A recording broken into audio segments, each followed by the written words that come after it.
అందరికీ నమస్కారం అండి. ఈరోజు మనం వినబోయే కథ ఏంటో తెలుసుకునే ముందు, వీడియో చూస్తున్న ప్రతి ఒక్కరూ లైక్ చేసి, ఛానల్‌ని తప్పకుండా సబ్స్క్రైబ్ చేసుకోండి. ఇక కథలోకి వెళ్తే, రాజమండ్రిలో రైలు దిగి, అక్కడి నుంచి ఎక్స్‌ప్రెస్ బస్సులో రామచంద్రాపురం వెళ్ళి, బస్ స్టాండ్‌లో వెయిట్ చేస్తే, రోజుకు 3 ట్రిప్పులు తిరిగే ఎర్ర బస్ వస్తుంది. ఆ ఊరికి వెళ్ళడానికి. ఆ బస్సులో కూర్చుంటే మరో గంట సేపు ప్రయాణం. అమ్మ ఎప్పుడైనా తన పుట్టింటికి వెళ్దామంటే నాన్న ఎందుకు అంతలా విసుక్కునేవాడో మొదటిసారిగా నాకు అర్థమైంది. ఈ రోజుల్లోనే ఇలా ఉందంటే అప్పట్లో ఇంకెలా ఉండేవో సౌకర్యాలు. నాకు తెలిసి నేను ఆ ఊరికి 4, 5 సార్లు వెళ్ళే ఉంటానేమో. అది బాగా చిన్నతనంలో మాత్రమే. ఆ తర్వాత ఎప్పుడు ఆ ఊరికి వెళ్ళనే లేదు. అమ్మకి ఆ ఊరి నిండా బంధువులే అన్న సంగతి మాత్రం తెలుసు. నా చిన్నతనంలో తన ఊరు నుంచి ఏ శుభలేఖొచ్చినా, శుభకార్యానికి పిలుస్తూ చిన్న కాడ ముక్కొచ్చినా అమ్మ ఎంతగా సంబరపడిపోయేదో ఇప్పటికీ నాకు బాగా గుర్తే. అలాంటి సందర్భాల్లోనే అమ్మతో 1, 2 సార్లు ఆ ఊరికి వెళ్ళటం గుర్తుంది. ఆ తర్వాత కొన్నాళ్ళకి పెద్ద మావయ్య, చిన్న మావయ్యలు కూడా హైదరాబాద్‌కి వలస వచ్చటంతో ఆ ఊరికి వెళ్ళటం దాదాపు తగ్గిపోయింది. ఏ ముఖ్యమైన శుభకార్యాలతో అమ్మ ఒక్కతే పిన్ని వాళ్ళతోనో, మావయ్య వాళ్ళతోనో కలిసి వెళ్ళేది. వాళ్ళంతా మరీ బలవంత పెడితేనే నాన్న కూడా చాలా అరుదుగా వాళ్ళతో బయలుదేరేవాడు.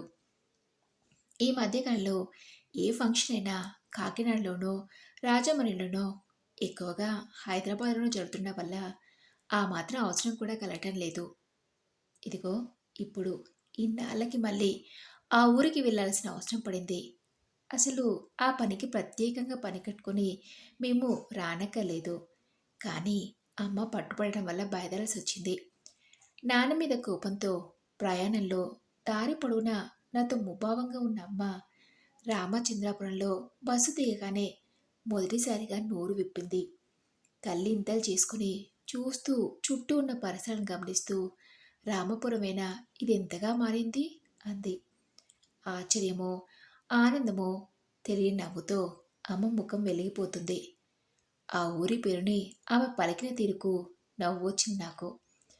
నువ్వు చూసి దశాబ్దం పైనే అవుతుంది. మారదా మరి? అన్నాను నవ్వుతూ. ఇక్కడ బస్సు కోసం వెయిట్ చేస్తాం. టాక్సీ ఏమైనా దొరుకుతుందేమో చూస్తానన్నాడు. అక్కడి నుంచి బయటికి కదలబోతూ నీకు మీ నాన్నకి షోకులకి ఏం తక్కువలేదు. గంట గంటకి బస్సు ఉందని శంకరమావయ్య చెప్పాడు. టాక్సీ ఎందుకు? అసలు నువ్వు వద్దన్నావు గాని శంకరమావయ్య రాజమండ్రి స్టేషన్కే వస్తా అన్నాడు అంది అమ్మ. శంకరమావయ్య అమ్మకి కజిన్ బ్రదర్. అంత అవసరం ఏముందమ్మా? ఇక్కడి నుంచి మనకేదో ఒక వెహికల్ దొరక్కపోదు. అయినా నీకు తెలియని ఊరా ఏంటి అన్నాను. ఆఖరి మాటలు ఆమె మీద బాగా పనిచేశాయి.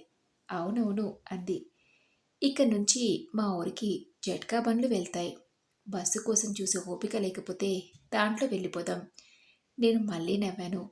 ఆలోగా ఒకరిద్దరు ఆటో డ్రైవర్లు వాళ్ళ దగ్గరికొచ్చి ఏ ఊరు వెళ్ళాలండి అని అడిగారు. నేను ఆటో మాట్లాడుతుంటే ఆశ్చర్యంగా చూసిందమ్మా. లగేజ్ ఆటోలో ఉంచాం. ఇప్పుడు ఇక్కడికి కూడా ఆటోలు వచ్చేసాయారా? మీ చిన్నతనంలో బస్సులు, జట్కాలు తప్ప మరేమీ ఉండేవి కాదు. మనం వస్తున్నామంటే మీ తాతయ్య రామచంద్రాపురానికి బండి పంపేవారు. ఆటో నుంచి బయట పరిసరాన్ని పరిగించి చూస్తూ అంది అమ్మ. ఆ రోజులను గుర్తు తెచ్చుకుంటూ. ఆ బండిలో వెళ్ళాలంటే మీ నాన్నగారు విసుక్కునేవారు. కానీ పిల్లలు మీరంతా బాగా సంబరపడేవారు. ఆ ఎడ్ల బండి ప్రయాణాలే నాకు గుర్తున్నాయి. ఆటో మెయిన్ రోడ్ వదిలి సెంటర్ దగ్గర మలుపు తిరిగి పక్కనున్న వేరే దారిలోకి వచ్చింది. సెంటర్ దగ్గర పుస్తకాలు పట్టుకుని నిలిచిన కొంతమంది కాలేజీ పిల్లలు బస్సు కోసం కాబోలు ఎదురు చూస్తున్నారు. పచ్చగా మెరుస్తున్న పంట పొలాల మధ్య గీత గీసినట్టున్న సన్నని తాడు రోడ్డు మీద ఆటో నెమ్మదిగా సాగిపోతుంది. అస్తమిస్తున్న సూర్యుడు ఆకాశంలో ఎర్రటి బంతిలా ఉన్నాడు. అప్పుడప్పుడే పసుపు రంగులోకి మారుతున్న పచ్చని వరి పొలాల మీద సింధూరం రంగు సూర్యకాంతి పడుతూ ఇంతగా పరావర్తన చెందుతుంది. అలాంటి దృశ్యాన్ని కంప్యూటర్ స్క్రీన్ సేవల మీదే తప్ప వాస్తవంగా ఎప్పుడూ చూడ నేను కళ్ళప్పగించి చూస్తున్నాను. పొలాల మీద నుంచి వచ్చే గాలి చల్లగా ఉంది. దారి పొడవునా ఏవో చిన్న చిన్న ఊర్లు వస్తూనే ఉన్నాయి. ప్రతి ఊరిని పేరు పేరున చెప్తూ ఆ ఊర్లో తనకు తెలిసిన వాళ్ళు ఎవరెవరు ఉన్నారో చెప్తుందమ్మ. ఆట నుంచి దాదాపు ముఖం బయటపెట్టి ఆనందంగా ఆ ఊళ్ళని చూస్తూ ఆశ్చర్యపోతూ తనకు గుర్తున్న ఆనాటి ఆనవాళ్ళను వెతుక్కుంటూ వాటిని గుర్తుపట్టి అదిగో కోమటి చెరువు, అదిగో శివాలయం అంటూ మళ్ళీ ఆశ్చర్యపోతూ కనీసం నేను వింటున్నానో లేదో కూడా గమనించకుండా జ్ఞాపకాల పుటల్ని తడుముకుంటున్నట్టు మాట్లాడుతున్నామని చూస్తే నాకు ఆశ్చర్యం అనిపించింది. ఎక్కడ ఆకుండా రావటం వల్ల 40 నిమిషాల్లోనే ఆ ఊరికి చేరుకోగలిగాం. అప్పుడే వచ్చేసామంటే ఆశ్చర్యపోయిందమ్మా. ఊరిని దూరం నుంచి చూస్తూనే ఊరి మొదట్లో కాలుగట్టున్న విష్ణు ఆలయం దగ్గర ఆటో ఆపించుకుని మండపం మీదకెక్కి మూసి ఉన్న గర్భగుడి తలుపుల ముందు నిలబడి నమస్కరించింది. తిరిగి వస్తుంటే కాలువ నుంచి నీళ్లు తీసుకుని వెళ్తున్న ఒకరిద్దరు అమ్మలక్కలు అమ్మను గుర్తుపట్టి పలకరించారు. జానకమ్మవి కదూ అంటూ అమ్మ కూడా ఎవరిని గుర్తుపట్టి ఎంత మారిపోయారంటూ ఆశ్చర్యపోయి పలకరించింది. 10 నిమిషాల తర్వాత శంకరం ఇంట్లో దిగుతున్నాను. సాయంత్రం ఒకసారి రండి అంటూ చెప్పి ఆటో ఎక్కి కూర్చుంది. అమ్మ మళ్ళీ ముభావంగా అయిపోయింది. ఇన్నాళ్ళకి మన ఊరు గుర్తొచ్చొచ్చావా అమ్మని అడుగుతున్నారు వాళ్ళు. ఇక ముందు ఏమాత్రం కూడా గుర్తు రాకూడదనే మా ఆయన ఎన్నేళ్ళు తీసుకున్నారమ్మా అని చెప్తే వాళ్ళు ఏమనుకుంటారు? నేను చెప్పకపోయినా రేపు పొద్దున ఈ విషయం అందరికీ తెలుస్తుంది. నలుగురు నా గురించి ఏమనుకుంటారు? మీ నాన్నగారికి ఆ మాత్రం ఆలోచన కూడా లేదు అంది కాసేపటికి. అతనికి వినిపించకుండా జాగ్రత్త పడుతూ నెమ్మదిగా అన్నదే కానీ ఆ కంటలోని తీవ్రతని నేను గుర్తించలేకపోలేదు. నాకు తెలిసి అమ్మ నాన్నని ఏ విషయంలోనూ ఇంతలో వ్యతిరేకించలేదు. ఏమనుకుంటారో? అయినా మా నిర్ణయాల్లో ఎవరో తెలియని వాళ్ళ జోక్యం ఏంటి? నువ్వు అనవసరంగా ఫీల్ అవుతున్నావు కానీ మనం ఈరోజు చేస్తున్న పని మీ అన్నయ్యలు 20 ఏళ్ల క్రితమే చేశారు. అప్పుడు వీళ్ళంతా ఏమనుకున్నారు? ఏమన్నారు? అన్న నాన్న మాటలు గుర్తుకొచ్చాయి. అవే మాటల్ని అమ్మకి అర్థమయ్యేలా చెప్పి చాలా సులువుగా అమ్మను ఒప్పించగలను కానీ ఆ క్షణంలో అమ్మ ముఖం చూస్తే నాకు అలా మాట్లాడబుద్ధి కాలేదు. ఊరి మొదట్లో రావి చెట్టు కిందున్న పెద్ద సిమెంట్ దిమ్మ మీద కూర్చున్న వాళ్ళు, దారి వెంట నడుస్తున్న వాళ్ళు పనులు మాటలు ఆపేసి మరీ ఊర్లోకి వస్తున్న మా ఆటోని ఒకసారి పరికించి చూస్తున్నారు. అమ్మ ఆటో డ్రైవర్కి దారి చూపిస్తూ డైరెక్షన్స్ ఇస్తుంది. ఆటో శంకరమ్మావ ఇంటి ముందు ఆగింది. మావయ్య కుటుంబం మొత్తం బయటకు వచ్చేశారు. ఆటో ఆగిన శబ్దానికి ఒకళ్ళు మా చేతిలో లగేజ్ అందుకున్నారు. మరొకరు మా ప్రమేయం లేకుండానే ఆటో తిరిగి డబ్బులిచ్చి తాగడానికి మంచినీళ్ళిచ్చి పంపారు. రండి రండి, ప్రయాణం బాగా జరిగిందా? బస్సులో టైంకి దొరికాయా? వీడు చాలా మారిపోయాడు. ఇంత ఉండేటప్పుడు చూశాం, అంతలో ఎంత ఎదిగిపోయాడంటూ కలకల పలకరింపులు. ఎన్నో సంవత్సరాల తర్వాత వచ్చిన అమ్మ ఎంతో అలవాటున్నదల్లా వసారాకి ఎడం పక్కకి వెళ్ళి అక్కడ మందార చెట్టు పక్కన గుళ్ళో ఉన్న నీటితో కాళ్ళు చేతులు కడుక్కొని అందరినీ పలకరిస్తూ వాళ్ళతో పాటు లోపలికి వెళ్ళింది. రంగన్న, అబ్బాయి గారికి కాలు కడుక్కొని నీళ్ళేరా అన్నాడు శంకరమావయ్య నిలబడి నన్ను చూస్తూ. గోళంలో చల్లటి నీటిని అల్యూమినియం డొక్కుతో అందించి నేను షూ విప్పి కాళ్ళు కడుక్కుంటుంటే రాముల వారి పాదాలకేసి చూస్తున్నట్టు నా కాళ్ళని చూస్తూ తువ్వాలు అందిస్తూ అన్నాడు రంగన్న. మిమ్మల్ని చిన్నప్పుడంతా ఈ చేతితోనే ఎత్తుకుని ఆడించేవారమండి. ఎన్నాళ్ళకొచ్చారు మళ్ళీ మా ఊరికి? ఇప్పుడు మిమ్మల్ని చూస్తుంటే అచ్చం మా పెద్ద కన్నం గారిలా అనిపిస్తున్నారంటూ కళ్ళెత్తుకున్నాడు. పెద్ద కన్నం గారంటే మా తాతగారని, అమ్మ వాళ్ళ నాన్నని నాకు అర్థమైంది. నేను తువ్వాలందుకుంటూ నవ్వాను. తలుపు చాటు నుంచి శంకర మావయ్య పిల్లలు నన్నే చూస్తున్నారు. నేను అటు చూసేసరికి పారిపోయారు. నేను మావయ్య వెంట లోపలికి నడిచాను. అమ్మ అప్పటికే అందరితో కబులలో పడింది. ఇల్లు పేడంతా కలిగి తిరుగుతూ తన చిన్నాటి ముచ్చట్ని ఎవరవేసుకుంటుంది. అత్తని మావయ్యని ఎవరెవరిని పెళ్ళితో చెప్తూ కుశలం అడుగుతుంది. మా మేనల్లు అచ్చు సినిమా హీరోలో ఉన్నాడు అంది. మా పిల్లడి కనుక పెద్దలే ఉంటే మేము అసలు వదిలేవాళ్ళం కాదంటూ హాస్యలాడారు అత్తయ్య. ఆమె తోటి కూడళ్ళు అమ్మతో నేను వింటుండగానే అమ్మ ఊసం తెలిసి ఊర్లో ఉన్న దగ్గర బంధువులంతా అక్కడ చేరారు. మరి కొంతమంది పనులు ముగించుకుని వస్తామని అత్తయ్యతో చెప్పారంట. అందరూ వంటగదిలో కూర్చుని కబుర్లలో పట్టారు. నేను వసాలో ఉన్న ఉయ్యాల బల్ల మీద కూర్చుని తెలుగు పేపర్ తిరిగేస్తున్నాను. వాళ్ళ కబుర్లు తెమేటట్టు లేవు. తెలుగు పేపర్ నాకు ఏ మూలకి సరిపోవడం లేదు. మధ్యలో ఒకసారి వచ్చి కాఫీ తాగుతావా? పోనీ స్నానం చేసి కాసేపు రెస్ట్ తీసుకో. రొటీన్ మాటలు నాతో అనేసి మళ్ళీ అమ్మతో కబుర్లలో పడిపోతున్నారు వాళ్ళంతా. అమ్మ ఎప్పుడు నవ్వుతూనే ఉంటుంది కానీ అప్పుడు వాళ్ళతో మాట్లాడుతున్నప్పుడు కనిపిస్తున్న అలాంటి ఉత్సాహాన్ని అమ్మ అంతకుముందు నేనెప్పుడు చూడలేదు. నాకు బాగా తెలిసిన అమ్మేనా? కళ్ళకి చాలా కొత్తగా కనిపిస్తుంది. అమ్మకి ఇక్కడ ఇంత ఫాలోయింగ్ ఉందా అని నాకే ఆశ్చర్యంగా అనిపించింది. ఏం తోచక నేను తలుపు సందు నుంచి చూస్తున్న పిల్లల్ని దగ్గరికి పిలిచి వాళ్ళకి మేము తెచ్చిన చాక్లెట్లు బిస్కెట్లు ఇచ్చి మాటలు కలిపాను. అది చూసి అప్పటిదాకా మొహమాటంగా నన్ను అంటి పెట్టుకుని కూర్చున్న ఒకరిద్దరు పెద్దవాళ్ళు కూడా చల్లగా లోనికి చేరుకొని అమ్మతో కబుర్లో పడిపోయారు.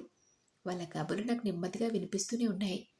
అరమరిక లేని గొప్ప గొప్ప స్నేహితులు నాకు మాత్రమే ఉన్నారని నేను అనుకుంటూ ఉంటాను. వాళ్ళంతా అమ్మకి అలాంటి స్నేహితులని వాళ్ళ మాటల ద్వారా అర్థమవుతుంటే నాకు ఆశ్చర్యంగా అనిపించింది. చీకటి పడేసరికల్లా అంతా ఎవరిళ్ళకి వాళ్ళు బయలుదేరారు. శంకర మావయ్య భార్య వాళ్ళని కూడా భోజనాలకి అక్కడే ఉండిపోమ్మని బలవంతం చేసింది. వాళ్ళు ప్రయాణం చేసి వచ్చింది కదా, జానకి స్నానం చేసి కాసేపు రెస్ట్ తీసుకొని భోజనాలు అయ్యాక మళ్ళీ వస్తాం, తీరికగా కబుర్లు చెప్పుకుందామంటూ లేచి వెళ్ళిపోయారు.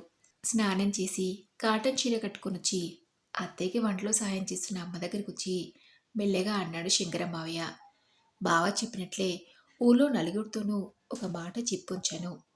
పొలం కొంటామని చాలామంది వచ్చారు, కానీ మన బంధువులోనే కొందరు బయట వాళ్ళకి అమ్మటం ఎందుకు, ఆ రేటు మేమే ఇస్తాం, మాకే అమ్మమని అంటున్నారు. నువ్వు ఎలాగంటే అలాగా, దగ్గర వాళ్ళకి వద్దనుకుంటే బయట వాళ్ళనే పిలుస్తాను. అదేం లేదు అదేం లేదు శంకరం, ఎవరికైనా మాకేం అభ్యంతరం లేదు. రేటు గురించి కూడా పెద్ద పంటింపు ఏమి లేదు. ఆయన ఉద్దేశం కూడా పొలాన్ని అమ్ముకుని డబ్బు చేసుకుందామని కాదు. పెద్దవాళ్ళం అవుతున్నాం కదా, అన్నీ సెటిల్ చేసుకుంటే మంచిదని అమ్మేద్దామన్నారు. వంటగది నుంచి వినిపిస్తున్న అమ్మ మాటలు వింటుంటే ఆశ్చర్యంగా అనిపించింది. నాన్న ఉద్దేశాన్ని అంత కరెక్ట్గా అర్థం చేసుకున్న మనిషి మరి పొలాన్ని అమ్మేద్దామన్నందుకు నాన్నతో వారం రోజులుగా ఎందుకు అంతలా పోట్లాడిందో, మౌన పోరాటం ఎందుకు చేసిందో నాకు పజిల్ కనిపించింది. చివరికి నాన్న మాటను కాదనలేక అయిష్టంగానే బయలుదేరింది. ఆ సంగతి నాకు తెలుసక్క, కానీ ఈ పొలం ఏమైనా ఉంచుకుంటే ఈ ఊరితో మీకు ఆ మాత్రం సంబంధమైనా ఉంటుందని అనుకున్నాను అన్నాడు మావయ్య. ఆ మాటల ద్వారా అమ్మ అంతరంగం కొంచెం కొంచెం అర్థమవ్వసాగింది. అది సరేగాని శంకరం, జగన్నాథ మాస్టర్ని ఒకసారి చూడాలిరా, మళ్ళీ ఎప్పుడు వస్తానో ఏమిటో అంది అమ్మ మాట మారుస్తూ. దాందే ఉంది, వెళ్తూగానిలే, ఆయన కూడా బాగా పెద్దాయన అయిపోయారు, బయటికి రావటం లేదు. అస్తమానం నీ గురించి అడుగుతూ ఉంటారు, నేను చూస్తే సంతోషిస్తారు అన్నాడు మావయ్య.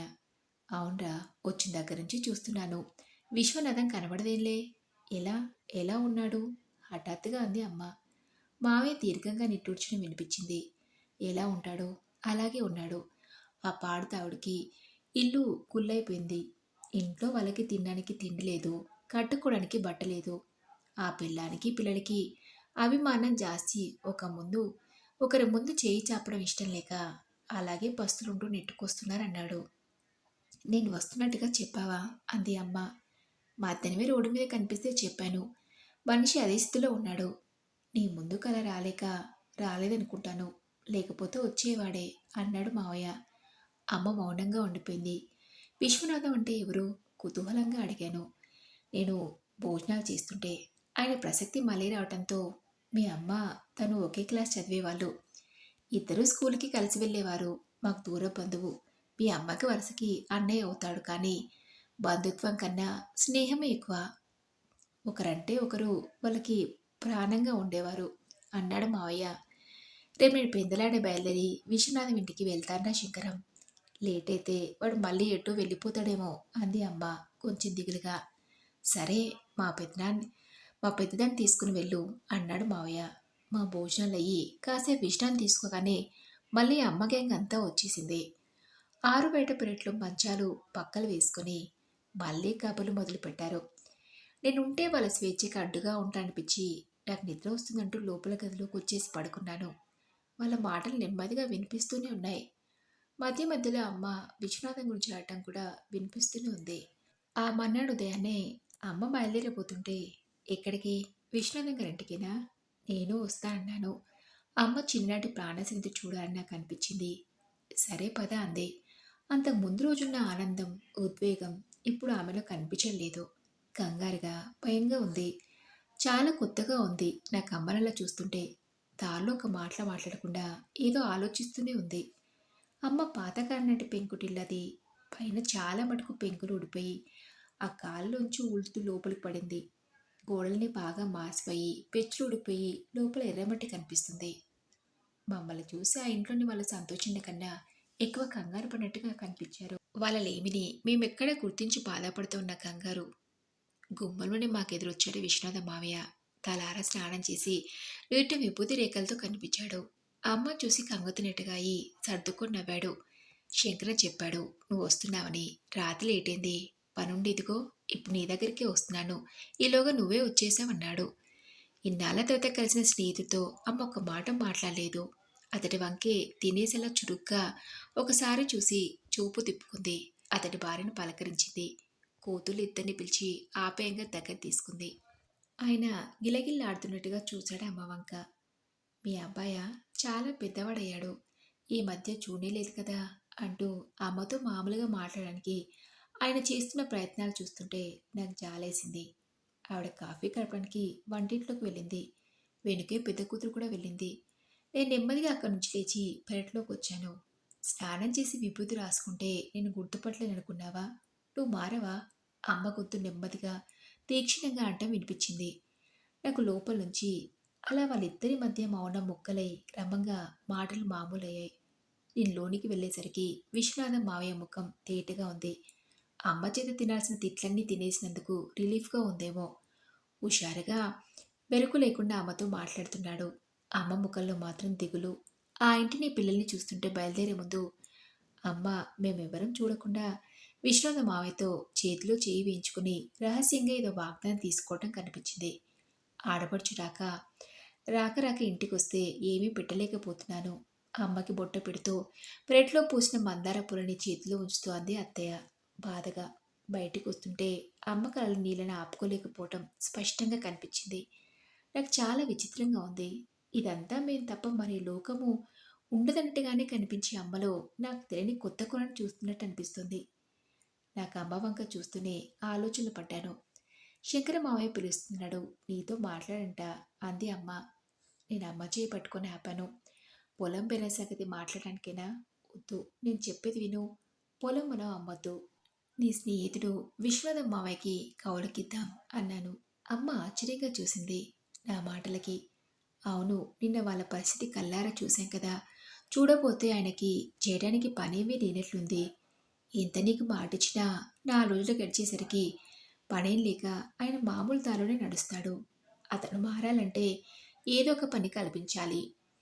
కౌలు డబ్బులు మనకేమీ ఇవ్వనక్కర్లేదు. పొలాన్ని పండించుకుని ఆ కుటుంబం 3 పూటల కడుపునిండా తిని పిల్లలకి చక్కగా చదువులు చెప్పించుకుంటే చాలని చెప్దాం. అతని మార్చాలని ఎన్నో ప్రయత్నాలు చేశావు. ఈ చివరి ప్రయత్నం కూడా చేద్దాం. అమ్మ నా వంక ఆశ్చర్యంగా చూసింది. మరి మీ నాన్నగారికి ఏం చెప్దాం అంది. ఆ పొలం నీ ఆస్తి. దాన్ని నువ్వేం చేసుకున్నా ఎవరికీ సంజేష్ ఇవ్వక్కలేదు అందామనుకున్నాను. కానీ ఆ మాటలతో అమ్మ కన్విన్స్ కాదని నాకు తెలుసు. అది నేను చూసుకుంటాలే. నాన్ని కన్విన్స్ చేసి మనం చేసిన పని కరెక్టేనని అనిపిస్తాను. కానీ నువ్వు మీ ఫ్రెండ్ని పిలిచి మాట్లాడు అన్నాను. నా భరోసాతో అమ్మ విశ్వనాథం మావయ్యకి కబురు చేసింది. నేను చేసిన ఆ పనికి అమ్మ తరపు బంధువులంతా నన్ను ఎంతో మెచ్చుకున్నారు. పొలం అమ్మేస్తే నువ్వు ఇంకా ఈ ఊరికి రావేమోని భయపడ్డాం జానకి. ఇప్పుడు ఆ బాధ లేదు. విశ్వనాథం దగ్గర నుంచి కౌలు డబ్బులు ముక్కుపిండి వసూలు చేయడానికి నువ్వు తప్పకుండా రావాల్సిందే. కనీసం నువ్వు వస్తావన్న ఆశైనా ఉంటుంది మాకు అన్నారు. అమ్మ కళ్ళు కూడా అదే భావం కనిపించింది. నా వంక కృతజ్ఞతగా చూసింది. నాకు గిల్టీగా అనిపించింది. పరీక్షల సమయంలో అమ్మ లేకపోతే చదువుకోనని సెలవుల్లో స్నేహితులతో క్రికెట్ కోచింగ్, స్విమ్మింగ్ లాంటి వాటికి వెళ్ళడానికి సమయానికి అన్నీ అమర్చిపెట్టే అమ్మ లేకపోతే ఇబ్బంది అవుతుందని గొడవ చేస్తే ఊహ తెలిసిన దగ్గర నుంచి మా కోసం అమ్మ ఎన్నోసార్లు తమ ఊరికి పెట్టుకున్న ప్రయాణాన్ని ఆఖరి క్షణంలో మానుకోవటం నాకు బాగా గుర్తుంది. అమ్మ మా మీద ప్రేమతో ఉండిపోయిందనుకునే వాళ్ళం, కానీ అందువల్ల తను కోల్పోయిందేంటో తెలుసుకోలేకపోయాం. తిరుగు ప్రయాణంలో అమ్మ ముఖంలో ఏదో చెప్పలేని సంతృప్తి, సంతోషం. మేం పరీక్షలు పాస్ అయినప్పుడు, నాన్నకి ప్రమోషన్లు వచ్చినప్పుడు, ఇంకా చాలా చాలా సందర్భాల్లో అమ్మ ముఖంలో నేను గతంలో ఎన్నోసార్లు సంతోషాన్ని చూశాను. కానీ ఇలాంటి సంతోషాన్ని మాత్రం అంతకు ముందు ఎన్నడూ చూడలేదు. ఆ తర్వాత అమ్మ తమ ఊరికి ఎప్పుడు ప్రయాణం పెట్టుకున్నా సపోర్ట్ చేస్తూ నాన్నతో దెబ్బలాట మరీ పంపించడంలోనే నేను ముందుండేవాణ్ణి. మరి ఇదండి రోజు కథ. ఈ కథపై మీ విలువైన అభిప్రాయాన్ని నాతో కామెంట్ బాక్స్‌లో షేర్ చేసుకోండి. అలాగే ఈ కథ మీకు నచ్చితే తప్పకుండా ఒక లైక్ చేసి మీ ఫ్రెండ్స్‌కి, ఫ్యామిలీ మెంబర్స్‌కి షేర్ చేయండి. మరొక మంచి కథతో మళ్ళీ మీ ముందుంటాను.